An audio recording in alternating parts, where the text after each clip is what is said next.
Welcome everybody. So today I have a brand new movie review, and this is going to be for Need for Speed. So this could technically fall under my guilty pleasures movie reviews, but I've been meaning to make this movie review for quite some time now. I think this is one of these movies that I come back to on a pretty much regular basis and watch over time. This movie stars Aaron Paul as Toby Marshall, Michael Keaton as sort of this radio announcer guy, which we'll get into later on, and Dominic Cooper as Dino Brewster. He is the main villain of this story. This movie also stars Rami Malek as well as Dakota Johnson, which I had no idea that she was originally in this movie until I checked her IMDb page, and that was actually her. But this movie is really fantastic on a lot of levels, and I don't think this movie gets a lot of credit, especially for what it achieved in terms of practical effects over CGI, because this movie is, and I really do dig it. You know, this story starts out where you have Michael Keaton kind of going over Toby Marshall's sort of history. He starts out kind of racing go-karts and stuff like that, and then he kind of graduates to the top of his class of street racing and stuff, then kind of dips out and sort of falls underneath the cracks and becomes sort of this motorhead and gearhead, toning cars as well as fixing them. His shop is sort of running down. He doesn't have the money to sort of pay for the rent and stuff to be able to keep using that space as his own. And so after the first race in this movie, which I think is fantastic, you know, it kind of goes around sort of the streets of the area that they're in, and it's done in a for real way, not like the fake, you know, Fast and the Furious way that they do nowadays. You know, it's kind of harkening back to the very first Fast and the Furious, where they're using real cars, real stunts, real racing. I kind of dig that. You know, you kind of see Anita, who is Aaron Paul's ex-love interest, show up, and they kind of have bad blood because of her dating Dino Brewster, which is pretty much Aaron Paul's doppelganger within the film. She kind of has something for Toby Marshall at the end of the race, but she kind of wants him to focus on the racing at the moment, and Toby Marshall ends up winning that first race, becoming the successful victor.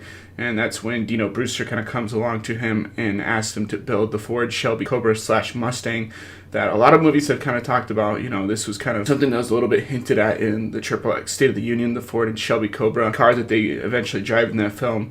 Well, this is the Mustang version of that car, which I think is pretty interesting that they kind of reference, you know, Ford and Shelby kind of working together in that movie. Toby Marshall ends up agreeing to the deal, even though he doesn't kind of want to, him stating that, you know, they kind of have bad blood between him and Dino Brewster. This also culminates in a second race, which goes down sort of a highway type of a deal. Dino Brewster ends up killing this kid named Petey, who is pretty much a mechanic working for Toby Marshall. This kid apparently has psychic abilities, which I think is kind of a dumb plot. Like, you know, he's kind of referencing that Toby Marshall's going to win the De Leon in the future, which is this grand, huge race that takes place at the final end of this act of the film. And he ends up doing that, which I think is pretty cool. But this movie is pretty much a redemption story of Toby Marshall trying to get back at Dino Brewster for putting him in jail. Toby Marshall is framed for the death of Pete, which wasn't his fault. You know, Dino Brewster kind of clips his car and sends him kind of skyrocketing off of a bridge, collapsing into the lake below, and the car kind of sets on fire and explodes. And, you know, you see Aaron Paul down there kind of screaming for help, trying to get somebody to help him.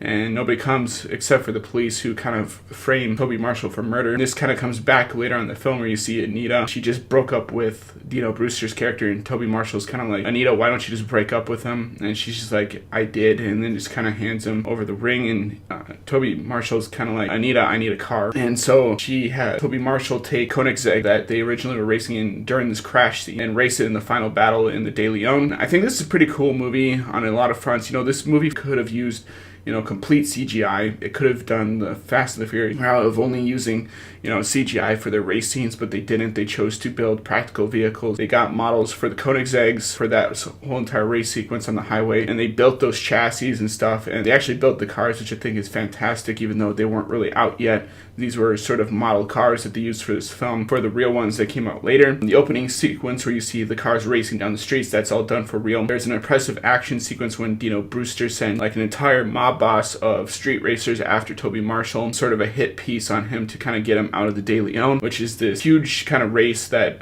Michael Keaton's character kind of sets up towards the end. You know, he's constantly talking about it through the film, like it's this grand race that if you win this, you become pretty much godlike in terms of the other street racers in the street racing scene. And Toby Marshall's entire mission is to kind of get to that street race. This goes kind of cross country a little bit with this awesome sequence where they bust Rami Malek out of an office building. He kind of quits working for Toby Marshall when he goes to prison, and so they need to get him back. And then you see sort of him kind of stripping down to pretty much nothing, which I thought was pretty funny. And he pretty much walks out of his office, kind of giving the office building the "F you, I'm pretty much gone," which I think was pretty funny. And this guy named the Beast, who is another character that is kind of Rami Malek's sidekick in this movie, kind of picks him up and everything and takes him out to meet Toby Marshall, who's in the Mustang. And they kind of give this funny moment where they're kind of like taunting the police officer, and they eventually kind of speed away, and you see Toby Marshall kind of drifting around the corners and stuff, and I thought that was sweet. There's also a sequence in this movie where the main chick in this film, who plays Toby Marshall's love interest, is being super obnoxious, super annoying, and so Toby Marshall has one of their surveyors kind of plan out a map to where he can kind of like screw around with this chick, and he's kind of like swerving in and out of traffic and stuff and being kind of reckless, and she kind of berates him on that. She's like, "Oh yeah, whatever you think about me is kind of wrong, and that if you plan on keep doing this, that it's going to be a long, 24 hours of your life." I thought she did a pretty great job. She not only plays sort of a businesswoman in this film, but she later becomes one with the team and everything. Eventually is part of the team by the end of this film, and they bust Toby Marshall out of jail. Oddly enough, he goes to prison in this film, which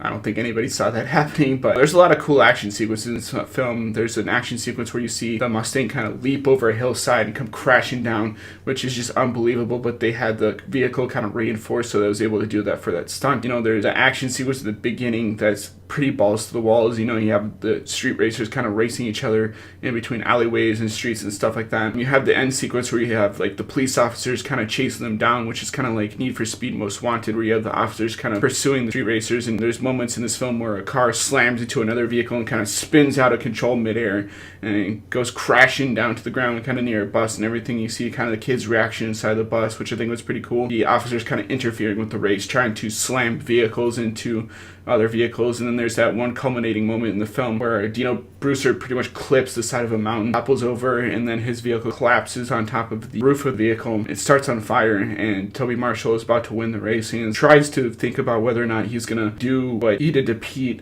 where he just kind of left him there to die, or if he's gonna go back and save him. And Toby Marshall ends up coming back and saving him, and everybody's like, "What are you doing, man? You should have just left him there like the piece of shit that he was."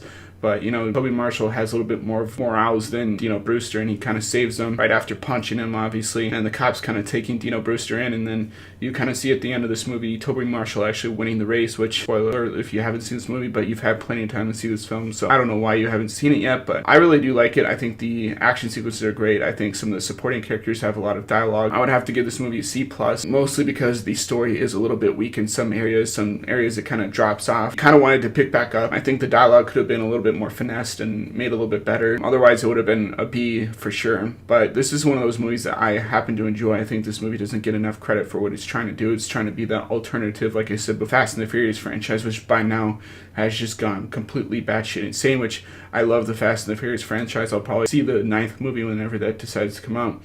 But, where the Fast and the Furious uses a lot of CG moments now, Need for Speed was using a lot of practical effects and doing a lot of realistic stunts, which I really did appreciate.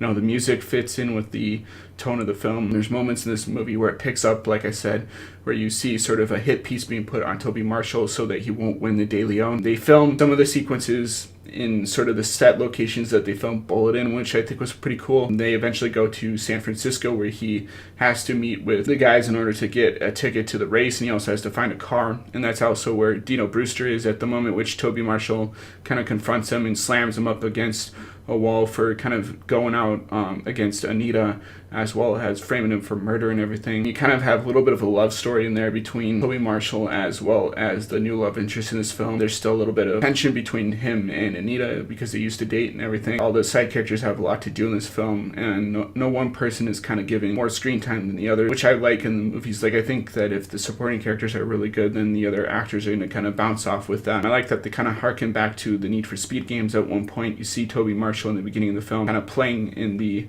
Marshall Motors workshop, Need for Speed, and they even got kind of monitors set up when the first race ends, and you kind of see sort of the point of view from the racers with the GoPro stuff. I thought that was pretty sick. So yeah, that's kind of why I give Need for Speed a C+. I think that the action is great.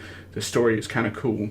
If this movie came out as sort of a Netflix film, I think this movie would have done exceptionally well as a Netflix film. I think it would have raised the score up to a B instead of, the C+, just because I don't think this is a movie that was right for sort of the big screen. I think this was meant more for, a Netflix short film kind of deal. But, Aaron Paul gives a really good performance. Rami Malek does a really good job. I think the other characters do a good job, especially Michael Keaton. Like, he's given the best performance he had in a while.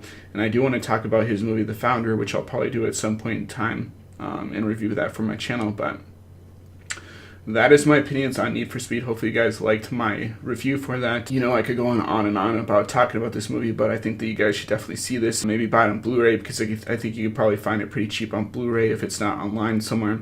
And check this out for yourself. But I really like this movie. I think, all the actors did a great job, and I really like some of the actors in this film. So hopefully you guys learn a thing or two about the film industry. And as always, guys, rate, comment, subscribe, and I'll see you guys in the next video. Peace.